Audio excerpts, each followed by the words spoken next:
And that was the latest by the artist Odile there. Odile's got a lot of tracks that are blowing up. They're doing numbers.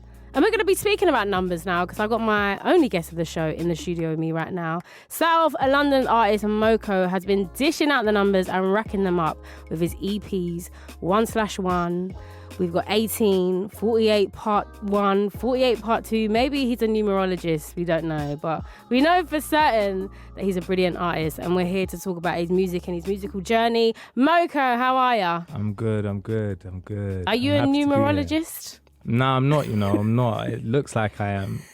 I might just be keeping that a secret. I don't know. Because they say, I think they say billionaires follow astrology. Is that what they say? Yeah, apparently. What do trillionaires follow? Maybe numerology. I'm trying to follow that. Maybe numerology. Yeah. How's your day been today?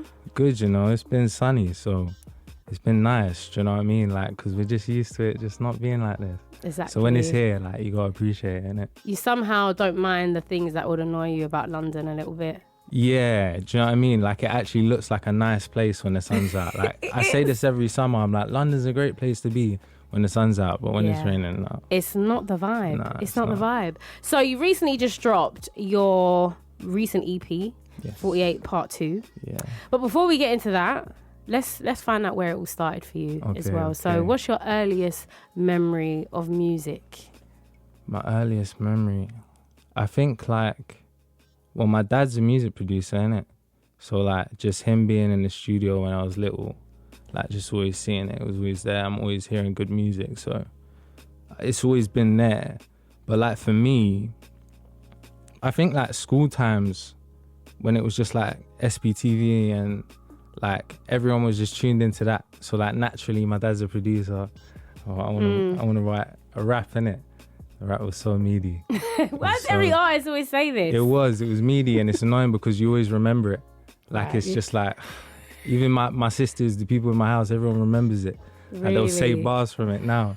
And I'm just like, I can't believe that's where my head was. You got to start from somewhere though. Yeah, for sure. So how was that for you though as well, in terms of your dad's actually in the music industry and you've got a musical family as well. It goes like before your dad as well. Yeah. Did you feel a bit of added pressure maybe, that it's kind of like, well, this isn't a game, so if you actually want to do it, you need to take it seriously? Or was it not like that? Nah, like it weren't like that at all. I feel like I need that pressure. Because it's like, it is work, innit? Like doing it. But like growing up for me, it was always kind of like people like in my family saw I was talented, but it was still just kind of like yeah, chase your dream, but it weren't like pressure. It weren't like, because my dad just helped out whenever he could type thing. And like he's been working on everything I do now. So it's like, it's kind of a lit setup. It's not like too like, you need to be successful. Has your dad ever have you ever thought, because obviously writing some of your lyrics, there might have been things growing up as a child that you may not have told your parents? Yeah, there's a lot of things. So was there ever a moment where he might have been looking at you like, sorry?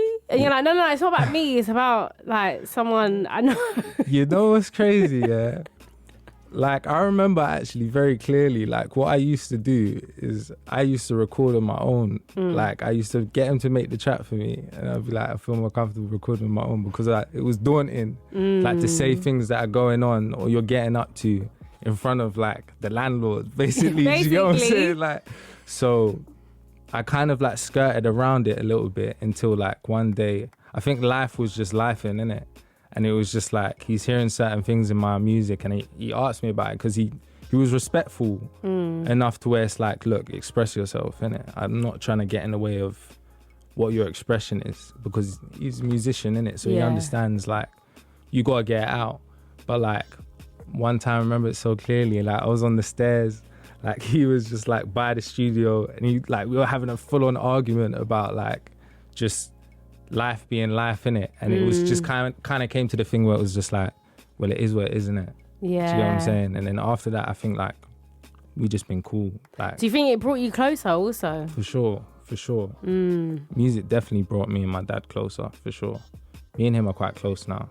Beautiful. And what, like, I think most people naturally go to music anyway to express themselves, and I think sometimes artists may understand themselves a little bit better through the music that they're creating. So then to have your dad part of that process, yeah, it's beautiful. Yeah, it's lit. It's very lit. What was it? I mean, was there anything that you learnt quite early on because you had a musical family? Because sometimes I speak to other artists that don't come from musical families and they feel like maybe they're a few steps behind because they're having to like learn later on. Is there any things that you learnt quite early on because of your dad and your family?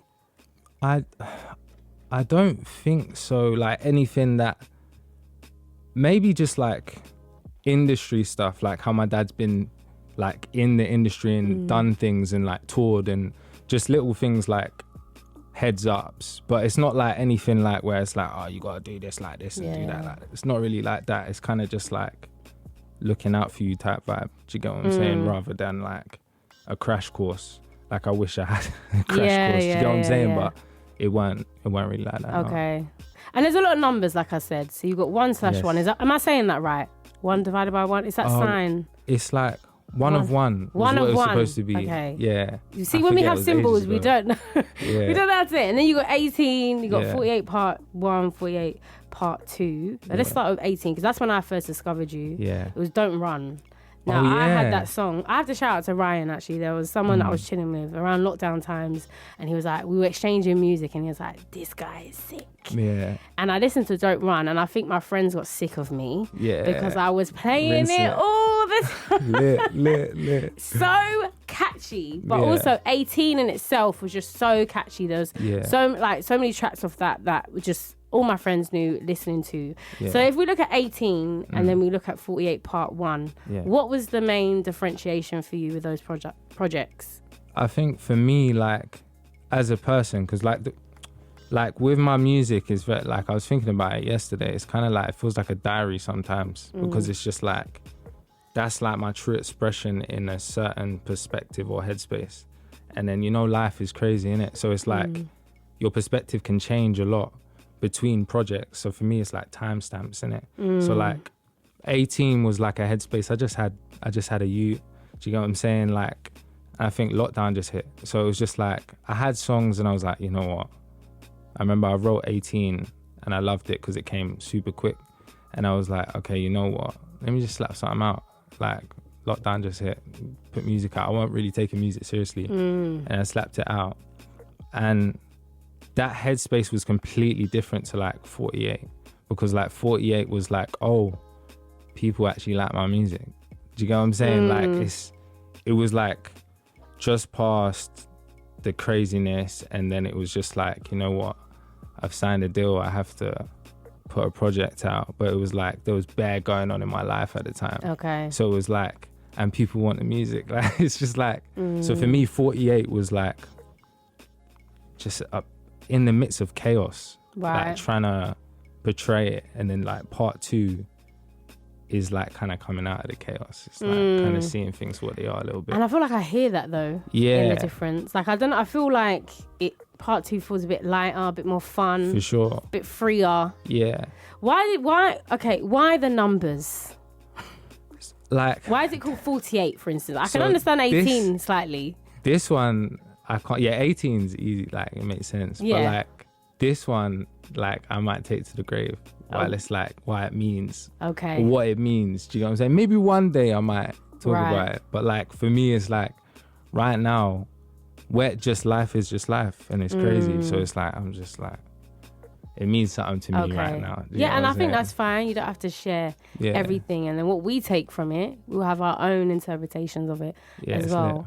So we kind of touched on the differences from part 1 to part 2. But why did you decide to make it part 2 and not just call it something completely different?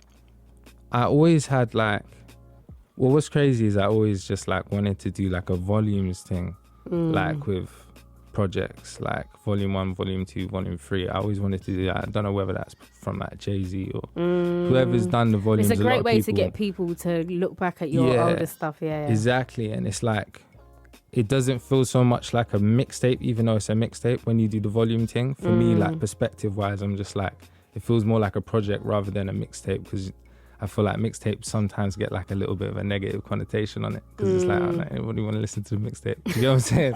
Like volume 1 feels a bit more like a project. Okay, so I think that's how the numbers came about, like of having them connected in a certain way.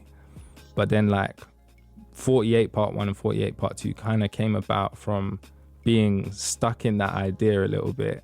And it's like, I could have probably named it something else, but like, I do like the fact that it's like, when I look through my life, through my eyes, it's like they do coincide. Do you know what I'm saying? Based on what I've experienced during those times, it's like, oh, those are really connected. Do you know what I'm saying? So it kind of has some meaning to it a little bit. So on your latest project, Part 2, well, 48 Part 2, you have a track called Too Old. Yeah, right? yeah. I've got a little game based on that. Okay. That I want to play. It's not actually related to the actual meaning of the track Too Old. Yeah. But I thought, right, we've got a lot of numbers going on. You've got a track called Too Old. I know that you're younger than me, so I was thinking, because I'm 30, so I was thinking, okay, I'm going to ask you certain questions where, for you personally, when do you think it's too old to be doing these things?